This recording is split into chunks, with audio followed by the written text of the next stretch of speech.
আমাদের হিন্দু ভাইদের শরণার্থী হিসেবে রাখার জন্য আবার মানসিক প্রস্তুতি নেন 48-71 রোহিঙ্গা যারা শুভেন্দু অধিকারী রাজ্যের বিরোধী দলনেতার বক্তব্য আমরা শুনলাম। দেখো সোনালী, যে শুভেন্দু যিনি বক্তব্য করলেন একেবারে স্পষ্ট যে বাংলাদেশে যা পরিস্থিতি রয়েছে তাতে সনাতনীরা তারা এই মুহূর্তে সেখানে সুরক্ষিত নন, এবং যেভাবে হামলা করা হচ্ছে তাদের বাড়িতে, তাদের দোকান আগুন দিয়ে জ্বালিয়ে দেওয়া হচ্ছে, সমস্ত বিষয়টা নিয়েই কি বলতে চাইবে যে এই মুহূর্তে দাঁড়িয়ে বাংলাদেশের যা পরিস্থিতি হচ্ছে এটা শুধুমাত্র তো ছাত্র আন্দোলনের মধ্যে তাহলে নেই? কখনোই না, এটা কোনো দিকেই কোনোভাবেই আর ছাত্র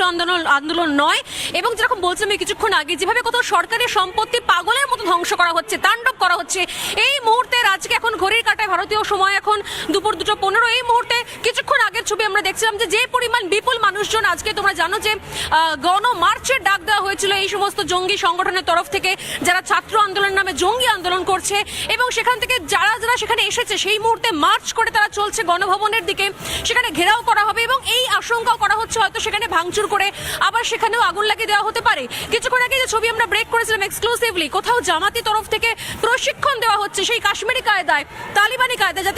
যাতে হাতে বড় বড় তরোয়াল নিয়ে, হাসুয়া নিয়ে কিভাবে অ্যাটাক করা যেতে পারে, কি করে বাড়ির ছাদ থেকে গুলতে ছোড়া যেতে পারে। এই ভয়ঙ্কর অবস্থা বিগত পরিসংখ্যান বলছে শুধুমাত্র শেষ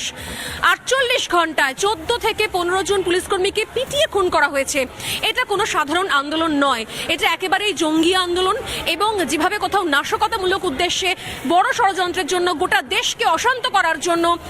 এইভাবে সরকারি সম্পত্তি ভাঙচুর করা হচ্ছে, আগুন জ্বালানো হচ্ছে, রক্তগঙ্গা স্রোত বহানো হচ্ছে রাস্তায়। এর উদ্দেশ্য একটাই কি যেন তেন প্রকারণে যে স্টেবল সরকার রয়েছে, স্থায়ী সরকার রয়েছে, সেই সরকারের পতন এবং তার জায়গায়